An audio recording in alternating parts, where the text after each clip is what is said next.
The world of Dark Souls is a world built on cycles. When the Age of Fire began to dwindle, Gwyn, Lord of Cinder, committed the first sin and burned himself to link the flame and stave off the coming darkness. But a single flame can only burn for so long. Eventually it would begin to fade, and another Lord would be required to link the flame again, and again, and again, in perpetuity. So it's probably ironic that Dark Souls itself has ignited a cycle of discourse. Every time a new From Software game is released, the flame of discourse is linked once again. Discourse is stupid. It's as stupid as fighting an enemy called Fire Giant with a fire weapon, which, unfortunately, is not a random example I just made up. The cycle begins, the gaming community divides itself into camps, everyone stops listening to everyone else, and the same basic questions are met with the same boring answers. Is Dark Souls too hard? Should Dark Souls have an easy mode? Is Dark Souls only meant for the hardest of the hardcore, the hairiest of hairy-chested gamers? That last question will make sense shortly, I promise.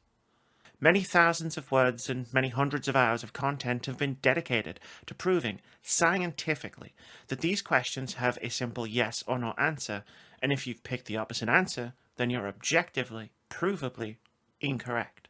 The discourse then becomes an argument of whether there should be an easy mode in Dark Souls, or whether that would tarnish the grand majesty of From Software's impeccable game design, or some bollocks like that.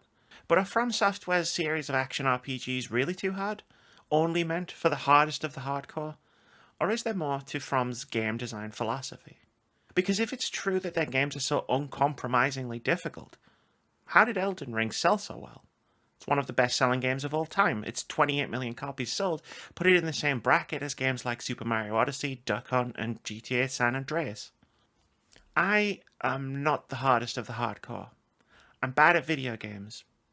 Even these video games. Especially these video games.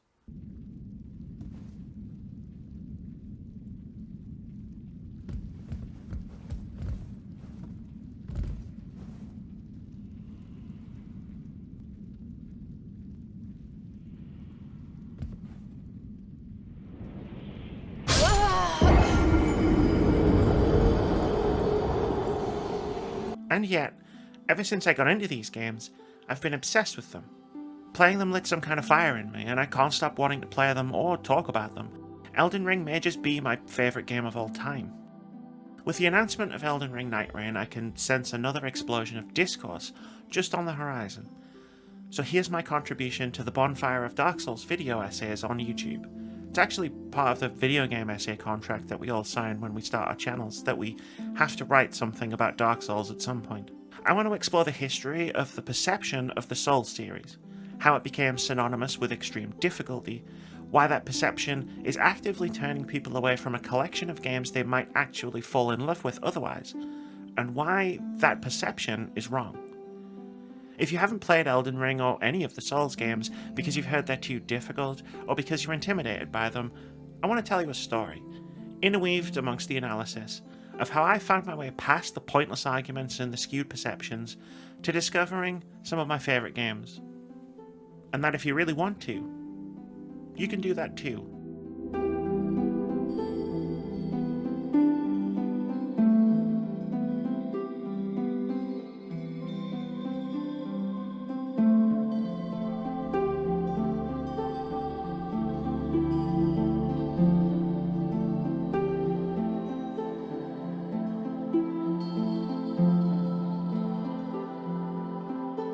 The best place to start would probably be in trying to figure out how Dark Souls earned its reputation as the hardest video game this side of Super Star Wars, or whatever game you got stuck on from your own childhood.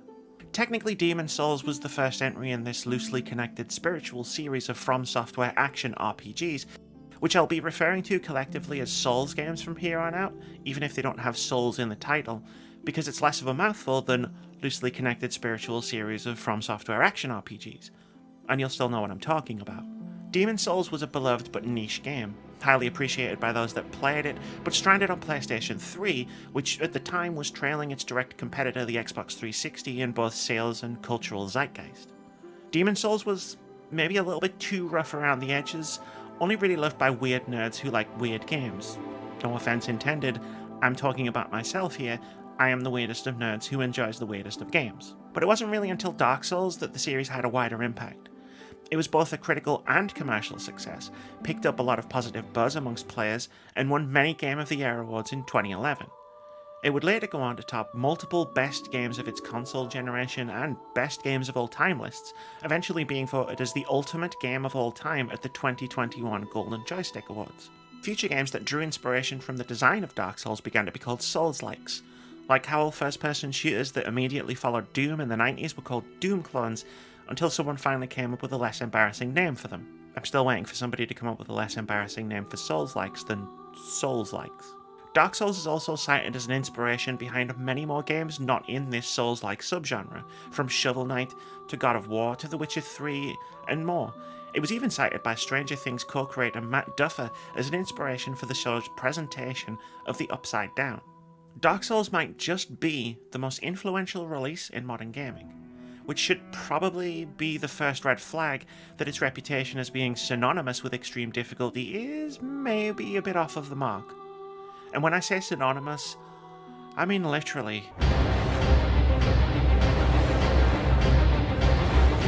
It's impossible to move in gaming coverage without tripping over someone calling something like Dark Souls because they found it difficult. Like, Uncle Chop's Rocket Shop can get pretty tricky, but it shares nothing in common with Dark Souls, beyond the fact that they're both video games. You can only arrive at that conclusion if Dark Souls is synonymous with difficulty in your mind, or you're trying to farm clicks by making erroneous comparisons to a popular game. Dark Souls' reputation for difficulty is like a snowball that rolled down a mountain and turned into an avalanche. The endless "it's like Dark Souls" comparisons are the avalanche, so let's go all the way back and talk about the snowball that started it. Have you ever scrolled through the Dark Souls Metacritic page? I did, both when the game started picking up heat and I was trying to decide if it was worth playing, and several years ago when I made a video essay about Bloodborne and hammered home the exact point I'm about to make now. So if you're one of the people that watched that video, this next bit might seem like deja vu, but it's an enlightening experience. Allow me to get my friends to read some of my favourite excerpts from Dark Souls' Metacritic page. This game will beat you to a pulp and not apologize for it, and then it will beat you again for bleeding too much. So if you loved Demon's Souls, or like games that sadistically punish you for your mistakes, go out and pick up Dark Souls right now. It's still a brutal experience. Surely the most difficult game of this generation. If you believe that over-the-top challenges make a game more annoying than rewarding, then I strongly recommend that you run for the hills. While the first game was merely ruthless, its successor feels like full-on psychological warfare. We've played difficult games before, but this is the first we've seen that actively seems to be conspiring against you. Cruel, even more so than its predecessor, from which it keeps almost everything. Fancy yourself as a hairy-chested gamer, hardest of the hardcore, with extensive knowledge of the arcane conventions of RPGs? If not, look away now, as trying to play Dark Souls may well turn out to be the most frustrating experience of your life. Hell can adopt many forms, but it's clear that if it were a video game, it would be called Dark Souls. Dark Souls is severely uncompromising. You will die again and again, hundreds of times. It's insanely difficult, incredibly unfair, and frustrating at times. Just as any masochist will tell you, with great pain comes great rewards. Dark Souls is the gaming equivalent. Dark Souls is a twisted, depraved, unforgiving bundle of death, hopelessness, and despair. It's worth keeping in mind that all these quotes are from positive reviews of the game, like 80 and above on Metacritic reviews. And this was back before everyone got into nonsensical arguments about 80 being a terrible score for trash video games. And I didn't get them from random niche gaming blogs. The one about being a hairy-chested gamer is from the fucking Guardian.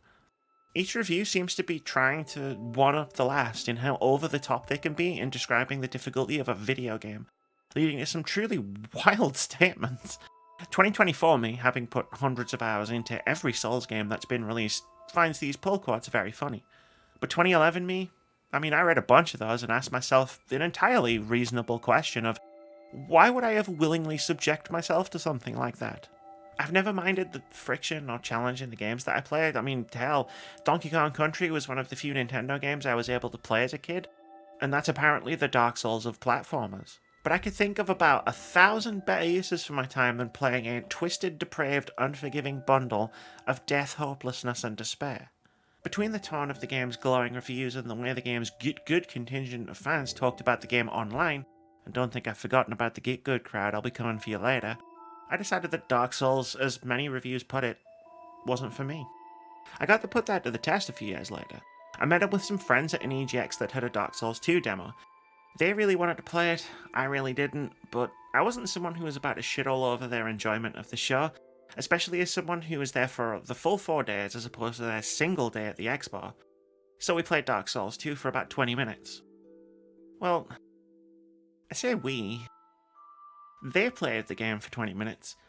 I couldn't fight my way past the first 2 skeletons that were hanging around outside the bonfire the demo spawned me at. Eventually, when my survival horror instincts kicked in, and I thought I'd just run past them, I got lost and fell in a hole and died. So I put my PS3 controller down about halfway through the demo and watched the gameplay of the person to my left. One of the people I met up with. I wasn't peeping on a complete stranger. Much to the chagrin of the people eagerly queuing up just to my right, I'm sure. Because in the greatest of ironies, I was the one who was sat at the demo station that was immediately next to the queue, which definitely wasn't an embarrassing experience at all. I tried the twisted, depraved, unforgiving bundle of death, hopelessness, and despair, and, in a shocking turn of events, found that I didn't actually like it. It was just as hard as everyone said it was, and I found it just as impossible as I assumed I would, based on everything I knew about the game at the time. The friend I had actually gone to EGX to meet also didn't get on with the demo for similar reasons, and yet, here I am, writing this video essay as someone who counts the Souls games amongst my favourites, while I've got her Elden Ring stream on my second monitor. She streams at Tiny Shark Plays on Twitch, and she's one of my favourite streamers. You should definitely check her out. I'm sure there's a reason I brought that up. It'll come to me.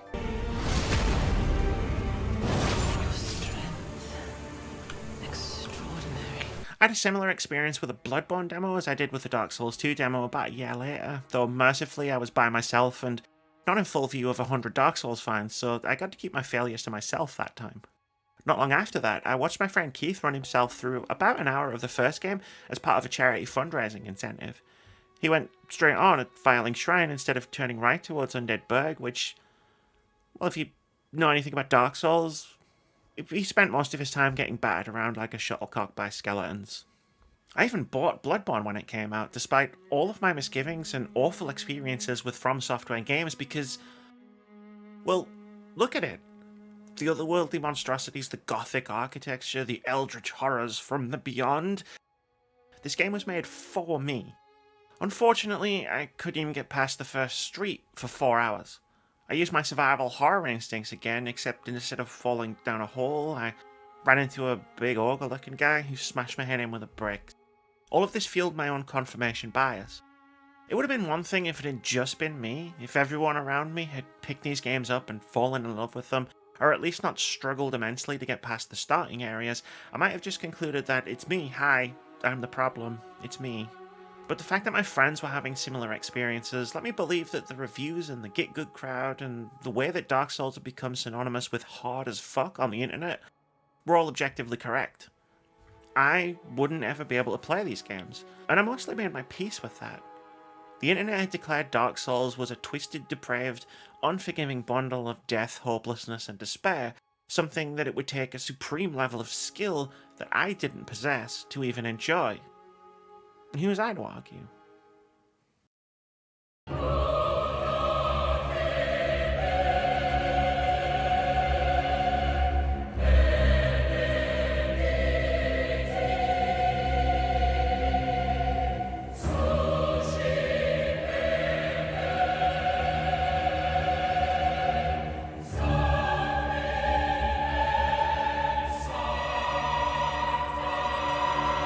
A large part of what prompted me to write this video are the arguments.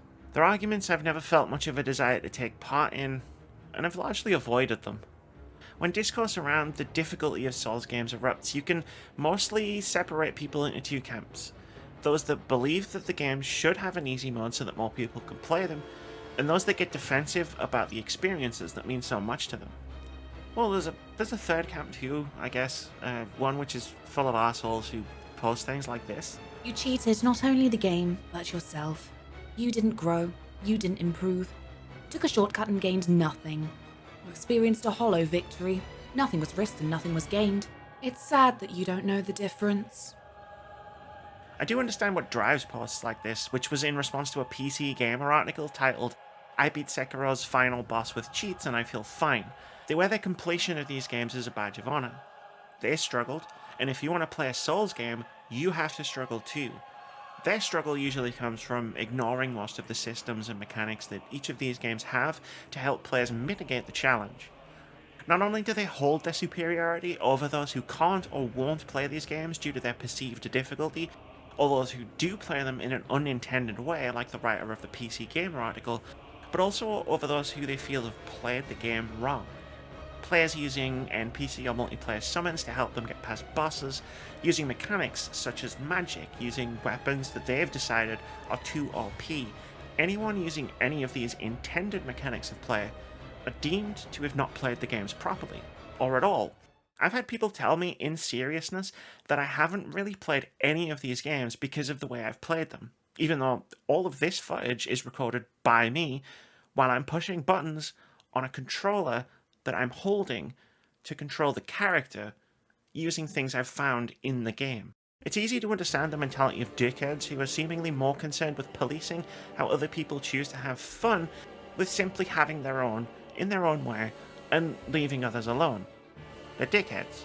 They like to argue with people. It's not really much more complicated than that. But I also understand where those in the second camp are coming from. It can be hard to see something you love dearly be criticised and not get somewhat defensive about it. That defensive reflex is, in part, why this video you're watching right now even exists. The camp I've always struggled to understand is the first one. Like, I get the disappointment or the frustration to see a game that looks really cool, but find out that it's just not something that's for me. When I struggled and failed multiple times to get into the Souls games, I just walked away. There was never any question in my mind of challenging their design philosophy in such a way as to ask for an easy mode. They're made the way they're made for a reason. By the time of Bloodborne, they'd made it that way 4 times, so clearly they weren't doing it by accident. If they wanted to add an easy mode to their games, they would have done it already.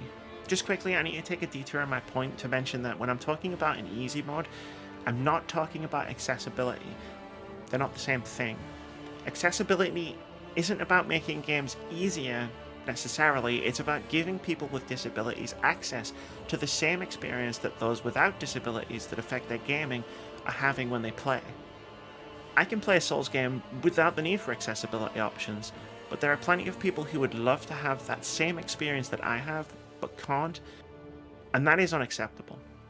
For as much as I love the Souls games, they are atrocious when it comes to accessibility, and I'll argue until I'm blue in the face that this needs to change, not just in these games, but in all games. But as for people who want an easy mode in Dark Souls, I have a question. It's a rhetorical question, please don't pause the video to type an answer in the comments, just keep it in mind as we go forward. Why do you want the Souls games to have an easy mode? There are plenty of other games that exist that take that approach to difficulty. Why does it need to be the same with these specific games? Because if you see these games and think that a selectable option at the start menu is going to allow you to have a good experience with them, I can speak from personal experience when I say that's probably not what's going to happen. If you've watched my previous videos about Bloodborne or Dark Souls 3, or you've heard me talk about my history with the Souls games on a podcast or a live stream, you'll know that it was playing Bloodborne that opened the door into these worlds for me. It was the first game I properly got to grips with, and the first one that I beat. Only, that's not exactly the full story. Playing Bloodborne during the 2020 lockdown was the first time I truly wrapped my head around the Souls gameplay, but it wasn't the first of these games that I finished. Failing to get into Bloodborne when it came out got under my skin a bit. I chalked it up to FOMO. Tons of people around me had fallen in love with the game and wouldn't shut the fuck up about it. That, coupled with all the other reasons it felt like an Amy game, well, I mean, it irked me that I'd tried and failed to get into it. It was probably this frustration that led me to Dark Souls 3. Released a year and change after Bloodborne, I had similar feelings in the run-up to the final Dark Souls game that I did to From Software's trip into gothic horror. Seeing trailers for it had me feeling like it was the exact kind of fantasy world that I needed in my life. And so, when the game came out, I decided, fuck it. I'm gonna get it, and I'm gonna beat it. At any cost. And I did. I first played the game in a Discord stream with a friend and spent about 2 hours trying and failing to beat the game's first boss, Eudix Gundyr. After about a dozen attempts, I finally took him down, and I screamed a primal scream as his body exploded into light before me. I didn't really feel the sense of accomplishment when I won that I was apparently supposed to. I felt relieved that the fight was over and the world of Lothric was finally open to me. The next several hours were spent enjoying the chill vibes of Firelink Shrine, marveling at the art direction and the world design of the High Wall of Lothric, and getting my head battered by just about every enemy in the game. Especially that one knight guy that comes out of the tower after you get past the gauntlet of lower level enemies and the dragon breathing fire everywhere. It's a whole thing. I was making painfully slow incremental progress. Every encounter felt like work.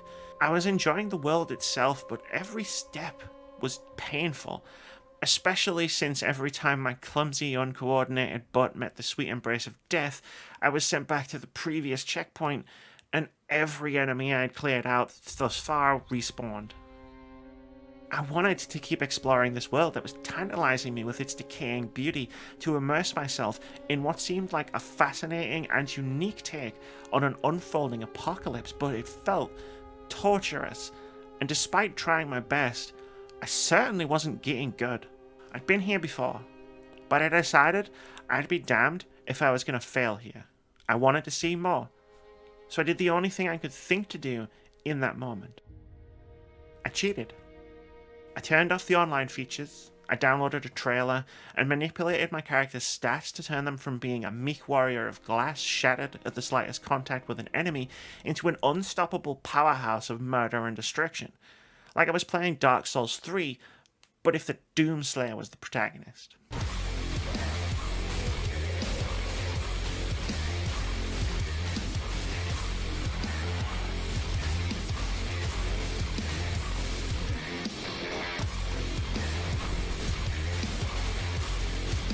For a little while, there was some catharsis in this approach. I was ripping and tearing my way through the High Wall of Lothric, exacting revenge on every enemy that had caused me such misery for the previous few hours. Fuck the challenge. Fuck getting good. Fuck the twisted, depraved, unforgiving bundle of death, hopelessness, and despair. I was going to win at any cost. And I did. I destroyed every enemy I came across and saw as much of this desolate, beautiful, decaying world as I could find. I'd finally bent the game to my will, contorted it to fit what I assumed was my skill level, and found it to be pretty, but empty. And at least now, having brought the game down to my level, I could finally and completely say that maybe these games just weren't for me. Despite digging the vibes of the world and marveling at some of the sights I was seeing, playing through Dark Souls 3 was an oddly hollow experience. It felt slight, it lacked depth. It was almost as though, even though I did the thing and got to beat the game like I wanted, that there was something missing from the experience. And that was because there was something missing from the experience. In my effort to try and see what all the fuss was about when it came to Dark Souls, I'd forgone most of the actual game, and ignored almost all of its mechanics in the process. It was a victory, but a hollow one. I cheated not only the game, but myself. Oh fuck, that's what that guy said. It's only now, with the benefit of hindsight and completing all of the Souls games without a trainer, that I can see the mistake that I made. At the time I had no context for it. I figured the game wasn't going to have an easy mode, so I would make my own. This was my mistake, both in deciding that the game didn't have a way to mitigate the difficulty, and in the way I had taken matters into my own hands. Overcoming the challenge and lethality of the world of a Souls game is an integral part of the experience, not by getting good or preparing to die or in the way that one shithead said it, but in approaching the games on their own terms.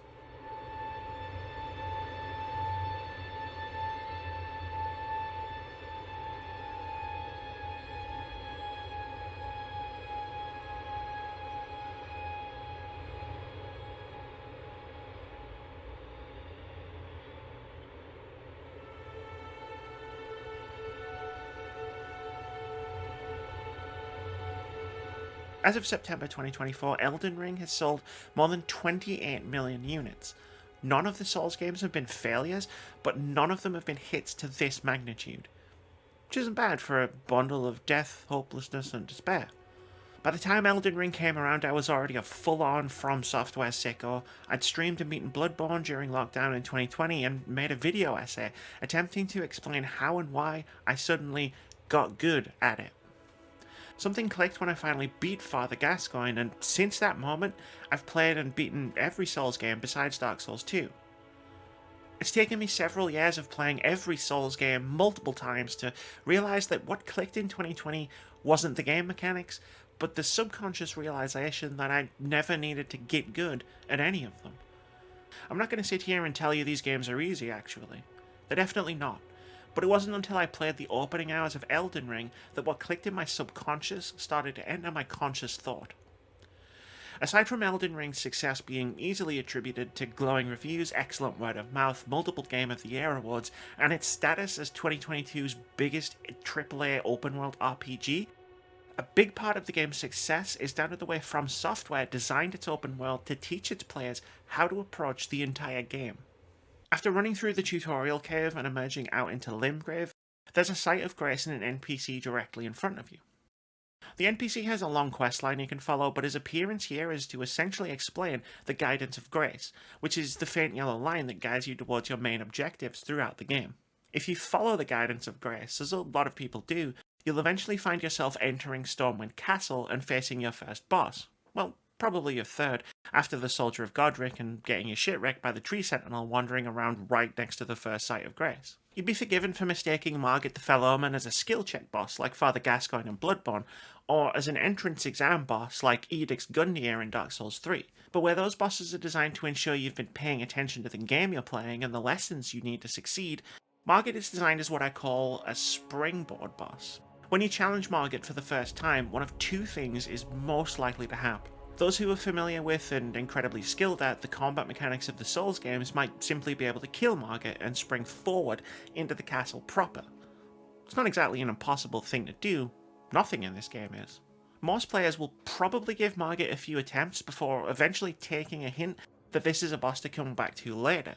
Those players spring backwards and explore the area around the entrance to the castle, and then the area around that, and then the area around those areas. There are a couple of points of interest between the Starting Grace and Stormwind that curious players might stumble into and explore, but the scale of the starting area of Elden Ring probably won't become apparent to most players until they've challenged Margit and gotten a smackdown. Limgrave, however, is very large and split into three areas. West Limgrave, East Limgrave, and the Weeping Peninsula are all packed with a variety of caves, dungeons, ruins, castles, field bosses, and NPCs, both friendly and hostile. To go through an exhaustive list would keep us here all day. I'm planning on making an Elden Ring deep dive video at some point towards the end of the year, so I'll save my commentary on the game's incredible exploration for that essay. But bouncing backwards and into the open world during my first playthrough of Elden Ring and spending about 20 hours of my time indulging my curiosity of what I could find was a special experience. This exploration of the greater Limgrave region also well prepares players for the rematch with Margit and exploring Stormwind Castle itself, and then off into the rest of the game, if they choose to take that rematch on. That's the intended route through the game, and I use the word intended there very loosely. You fight your way past Margit, explore Stormwind Castle, take down its ruler, Godric the Grafted, and emerge on the other side in Liurnia of the Lakes. But if you've been heavily exploring Limgrave and following your curiosity around, you can quite easily find a hidden path around the castle that will take you to Liurnia, bypassing it altogether. Your next destination, the Altus Plateau, can also be reached via a few different means, none of which require fighting any of the major bosses of the game, two of which don't require fighting any bosses at all. Just curiosity. While exploring Limgrave and Liurnia, you might also come across elevators that will take you to the Shifra and Ainsel rivers, huge areas hidden far below the lands between. You can also head into Caelid right from the jump if you want, which...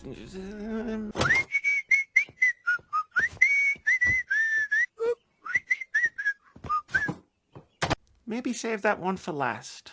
While fighting Margit might seem like the most obvious path forward, Elden Ring isn't necessarily interested in the most obvious path forward.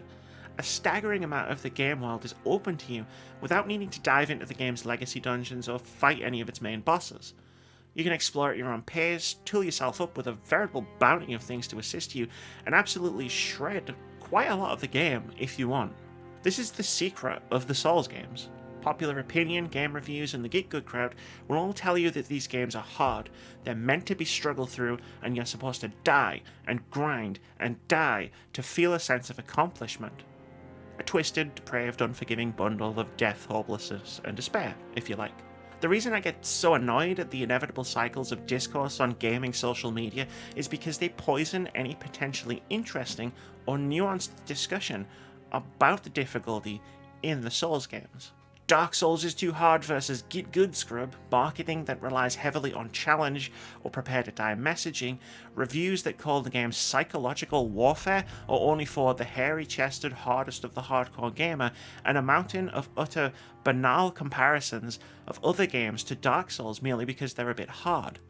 All of this not only misses the point of what the Souls games are, but also robs us of having discussions about the genuinely innovative and fascinating way these games approach difficulty selection in the first place. When I first came up with the idea for this video, I wanted to talk about how Souls games approach difficulty selection via gameplay. The outline and subsequent attempt at a script were a complete fucking mess. I had to veer away from each point I was trying to make with caveats and tangents in an attempt to dispel incorrect assumptions about what these games are and what they're trying to do. The general discussion of Souls games is like a wall of static, totally impenetrable to anyone on the outside who'll simply come away with the impression that Souls games are brutal challenges only for those who have the skill and patience to overcome them. But I'm not someone who has too much skill at games, and as most people who know me will tell you, I definitely do not possess much patience.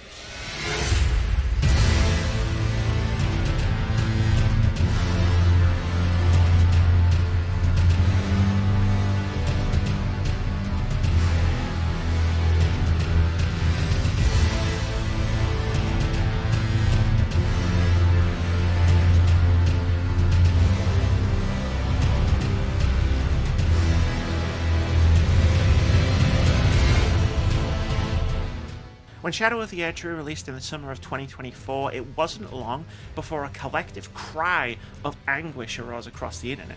The expansion is too difficult, the bosses are too overtuned, it needs to be tuned down. Fascinatingly, this outcry didn't seem to be coming from people new to the game, but rather seemed to be coming primarily from veterans of the series. Because Elden Ring is an open world game, as opposed to any of the Souls games that came before it, the range of levels that players could enter the expansion from was enormous.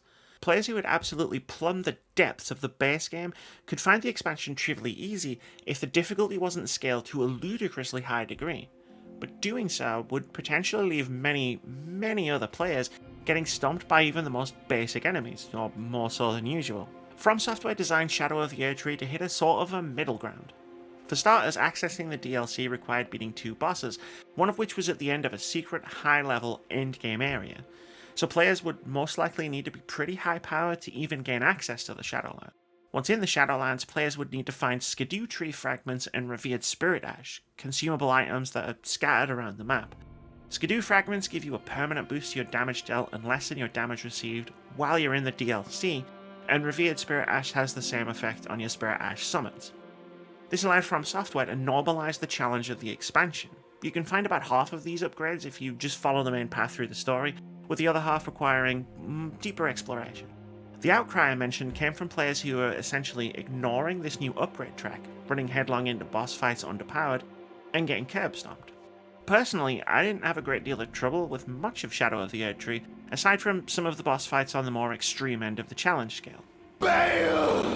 Vile Baal! Oh, terror incarnate! There is life in me yet! I will soon feast upon your heart! Mark my words! You too shall know fear! Certainly not to the degree that the backlash led me to believe I might have before entering the DLC. I'm not saying this to brag or hold it over the Get Good crowd. Not entirely. One of the things I've learned about myself as a game reviewer and amateur video game scientist is that I'm primarily driven by curiosity. If a game can spark my curiosity, whether it be in exploring a map, experimenting with game mechanics or systems, or just wanting to see what happens next, it's probably something I'm going to really enjoy. Shadow of the Erdtree rewards curiosity. To become more powerful in the expansion, you need to explore its world. The same is true for all of the Souls games that preceded it. Finding the fragments and ash I needed to progress along the power curve in Shadow of the Erdtree felt completely natural because, well, this is how I've played every Souls game. From my first successful foray through Bloodborne in 2020 through beating the rest of the series, Dark Souls 2 aside, I'm essentially playing the games the same way Miyazaki himself plays them, aside from having inside knowledge of how the game is designed. Use every tool, every advantage, and bring the game to a level where I can handle whatever it throws my way. Geek Gooders will probably hear me talk about the game or look at the footage that's been accompanying this video and conclude I'm playing the game wrong. Using Blasphemous Blade is easy mode, using Bloodhound's Fang is easy mode, Build Bleeds are easy mode, Magic Builds are easy mode, Frostbite is easy mode, using Margit's Shackle is easy mode, summoning other players is easy mode, summoning NPCs is easy mode, summoning Spirit Ashes is easy mode, using the Mimic Tier is like super baby easy mode. You know, for a game that's supposed to be difficult, sure are a lot of easy mods in it. It's the most frustrating part about broaching this topic. If you so much as breathe a word about difficulty and Dark Souls, you'll have 100 people on one side of you adamant that the games need an easy mode so that you can play them, and 100 people on the other side of you adamant that an easy mode will destroy the majesty of these games. And it just makes me want to scream into a void. Not only does this keep people away from the game, people like me who are intimidated by them because of their perceived difficulty, but who considers Elden Ring their favourite game ever made after giving it a fair shake, but it also completely misses the point of the games, and probably the most interesting thing about them. The way most video games work is that they're designed with an intended experience in mind. Not all games have a difficulty selection, but for the ones that do, this would be normal. You'll then often be given the option to set the difficulty between a range of options, easy, normal, hard, for example, without knowing what these options actually do or anything about the game you're about to play. Souls games don't work like this, at all. You might think I'm just talking about the difficulty selection, but it goes right down to the basic fact that they're not really designed with an intended experience in mind at all. Instead of blindly picking from a pre-selected set of difficulty options before you start the game, Elden Ring lets you start the game first and explore it, discovering your own strengths and weaknesses, and then turns you loose on its world to go out and find tools to mitigate your weaknesses and bolster your strengths. Do you struggle staying close to bosses? Use magic to allow yourself some distance and find more powerful spells and magic weapons to increase your damage. Do you struggle to dodge attacks? Find a shield or some better armor to allow you to take more damage. Does the length of a boss fight drain your healing flasks too quickly? Find more sacred tears and golden seeds to upgrade the healing flask. Are you struggling for damage? Upgrade your weapon or go and fight a better one. Are there enemies in a specific area giving you trouble but you want to explore it anyway? Run past them. Do you struggle with being the sole focus of a boss for the duration of a fight? Use a Spirit Ash summon, or an NPC summon, or summon other players to help you out. Is a boss just proving to be a bit too much for you to handle right now? Go do something else. Level up, upgrade your gear, come back, whoop its butt. Or don't. You can go around most bosses while exploring, and you don't need to beat every Shardbearer boss to progress through the entire game. One thing you might hear or read a lot if you look at a lot of game reviews is a phrase that goes something like, "This game gives you a ton of options that allow you to adapt your playstyle to suit you." And it's definitely true to a certain extent, but there are usually prescriptive ways to beat most, if not all, of a game. In most other RPGs, you need to be the appropriate level to beat a boss or survive an area. Elden Ring, for the most part, makes all playstyles viable and allows you to change things up on the fly if you need to take a different approach. One fight I had trouble with was the Valiant Gargoyles. They moved around so much and so frequently that I had real difficulty getting up close to hit them. And whenever I did, they'd vomit poison cloud that forced me to move, or just overwhelmed me with a barrage of attacks from multiple directions. So how did I get past that fight? Did I struggle and die over and over again, learning the boss moveset until I'd gotten good at the boss fight? Nah, I just respect my character and threw rocks at them until they died. I like throwing rocks at enemies that annoy me. I learned it from Star Trek.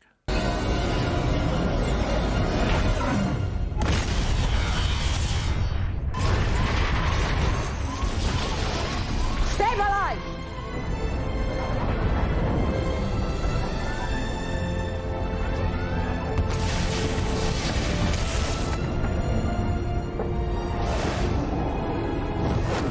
Will, did you just throw an asteroid?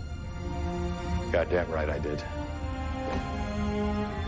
Or the example I mentioned right at the top of this video. I struggled with Fire Giant because my sword did fire damage, which Fire Giant was surprisingly resistant to.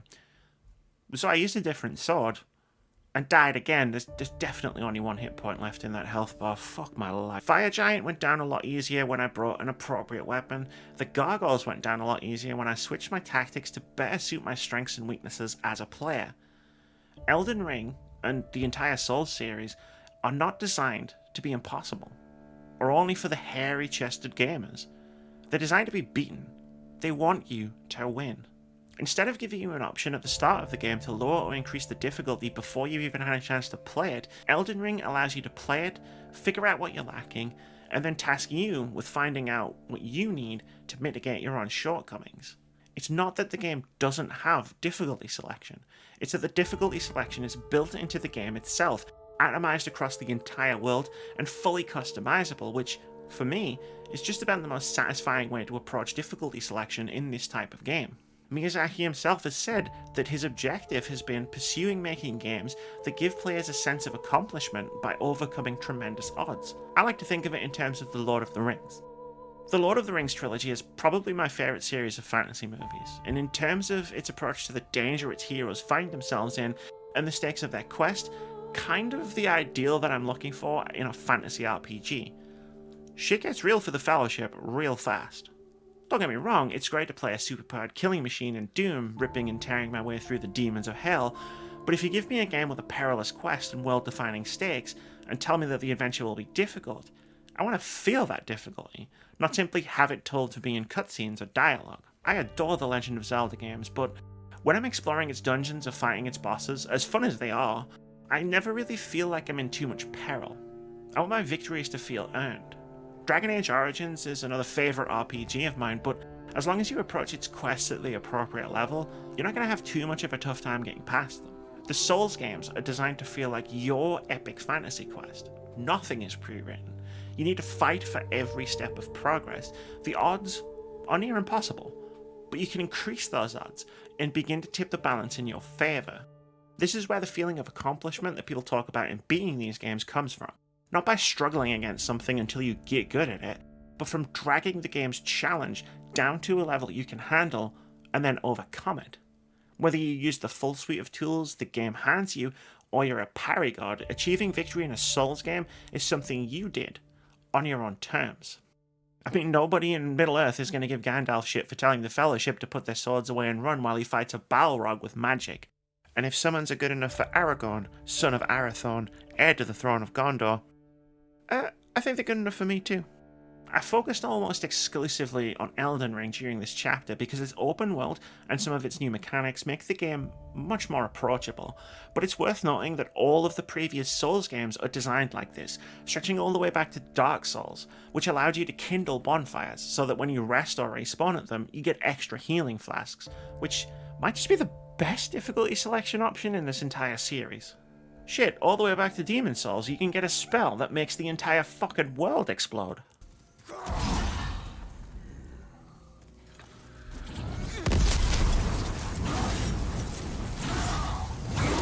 Did I just one-shot the boss? Just about.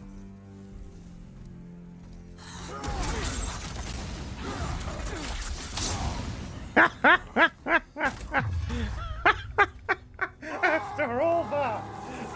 Fucking God. Let's compare two boss fights against Morgott in Elden Ring. The first clip is from my friend Tiny Shark Player's stream. I knew there was a reason I mentioned her earlier.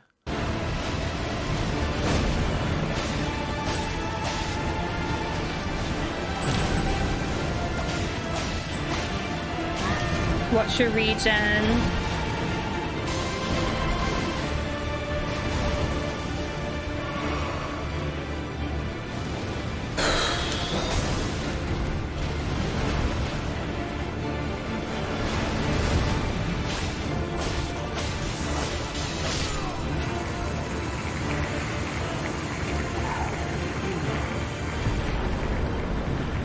and here's mine.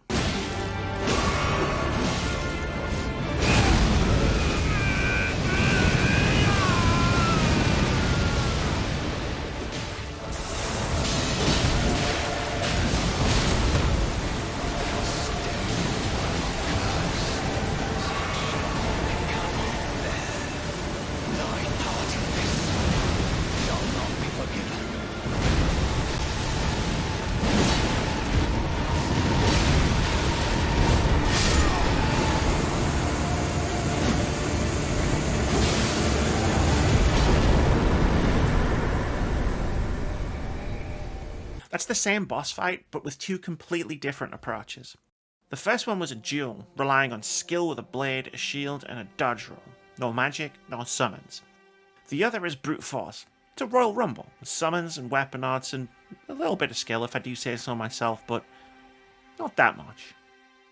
That's a difficulty selection, atomized across the dozens of individual choices within the game itself, rather than allow the game to dictate the appropriate level of challenge, which usually just involves the game changing some numbers to make enemies more or less lethal and have more or less health. Elden Ring, and the Souls games on the whole, allow you to meet its challenges head on in your own way. Tiny and I play the game in wildly different ways. We both get stuck in different parts of the game. The best way to play the Souls games is however you want. Do whatever makes sense to you. You don't need to get good to enjoy them. You never did, because overcoming the challenges of these games doesn't require raw skill. In fact, if you took that approach, like I did during my early forays into the Souls games, you're almost certainly going to find the games too difficult, unless that's what you want to do. That's valid too. If you want to play the game without using some of the mechanics that exist to help players like powerful weapons, magic, summons, or whatnot, you do you. Hell, do a fists only run in your underwear if that sounds fun. As much as the games are about learning how to defeat enemies and finding their weaknesses, it's also about learning your own strengths and weaknesses, and finding ways to use them to your advantage.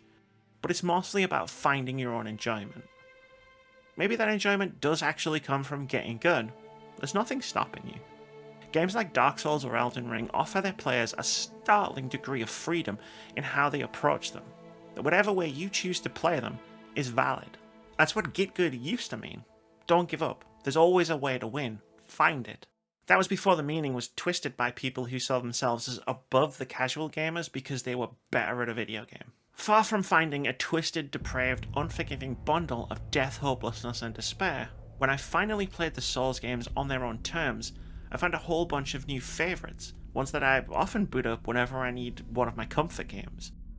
I found games that were certainly challenging and unforgiving, but games that wanted me to overcome them and offered me the tools to do so. It's not easy mode, it's using the tools that are available in the game to beat it.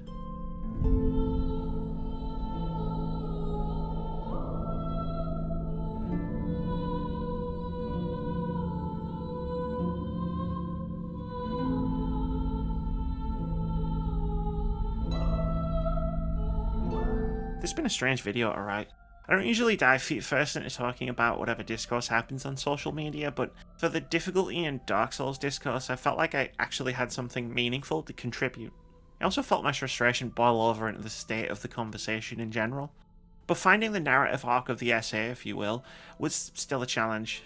After almost 15 years of discourse about Dark Souls being too hard, it's difficult to just come out and say, actually Dark Souls does have difficulty selection and it does it in an interesting way, without immediately being dismissed by the very people I'm trying to reach. I made this video for past Amy, and all of the people like her. People who want to play Elden Ring, or Dark Souls, or Bloodborne, but are put off because they're the Dark Souls of Dark Souls, or whatever. But I'm also acutely aware that after so much time and bullshit, that target audience is probably not going to click on a video about Elden Ring. But if you are in that target audience, and you've made it this far in the video, first of all, thank you. It means a lot that you choose to spend your time listening to me yell at clouds. But secondly, if you truly do want to play one of the Souls games, I hope I've convinced you that all you have to do is simply pick up a controller and start pushing buttons. There'll be struggles, and you might get stuck, but they're games that are designed to be beaten, not by getting good or bashing your head against a metaphorical brick wall. Explore, experiment, stick with it. As a note in the Bloodborne review guide said, for any reviewers new to the Souls style of game, maybe this is exactly your kind of game, but you've just never gotten the chance to jump in? Or maybe you've been putting this moment off for years. Perhaps you're wondering if the game will be too frustrating, that you won't have the skill or reflexes to progress in it or enjoy it. If any of the above describes your mental state, remember one thing. Bloodborne, just like the Souls games that precede it, does not punish for the sake of punishing. It is challenging because it wants your focus. You might still find that these games aren't for you. In amongst those early Dark Souls reviews that pontificated about how difficult the game was, there was also a sentiment that Dark Souls isn't for everyone. Which is true. No game is for everyone. And maybe the Souls games aren't for you. But if they're games you've always wanted to try, only to be put off by the supposedly insurmountable difficulty of the series, then my best advice is to simply find out for yourself. These games aren't insurmountable, they're very surmountable. I surmounted them all, and I'm rubbish at them.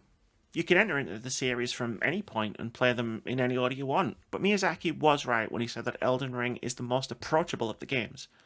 All things going well, I'm planning on doing a deeper dive into Elden Ring and its expansion in about a year or so. So maybe we can all meet back up then and talk about what an exceptional game it is. And because I also really need to justify all of this Elden Ring footage I have on my hard drive, holy shit. Whatever your reasons for watching, whatever you may or may not have gotten out of this, thank you from the bottom of my heart for being here.